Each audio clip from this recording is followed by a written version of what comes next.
मुंबई ठाणे नवी मुंबई परिसरात रात्रीपासून जोरदार पाऊस, दादरमध्ये साचलं पाणी. मध्य रेल्वेच्या वाहतुकीवर पावसाचा परिणाम, दुपारी हायटाईड, पाणी साचण्याची शक्यता. मुंबईतल्या गोरेगावमध्ये व्यापारी संकुलाचा स्लॅब कोसळला, दोघांचा मृत्यू, 7 जण गंभीर जखमी. मुसळधार पावसामुळे स्लॅब कोसळल्याचा अंदाज.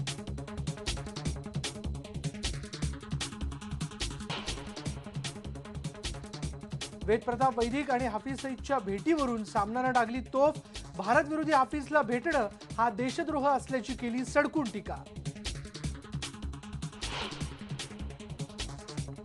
सणासुदीच्या काळात निवडणुका नकोत, राजकीय पक्षांची मागणी, तर निवडणूक दिवाळीनंतर घेण्याचे मुख्य निवडणूक आयुक्तांचे संकेत. ब्रिक्स देशांची विकास बँक स्थापन करण्याचा शिखर परिषदेत निर्णय. पहिल्या अध्यक्षपदाचा मान भारताला, तर मुख्यालय शांघायमध्ये.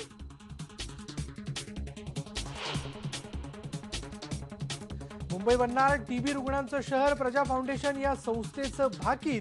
2013-14 या वर्षात 7075 रुग्णांचा मृत्यू टीबीमुळे झाल्याची धक्कादायक माहिती.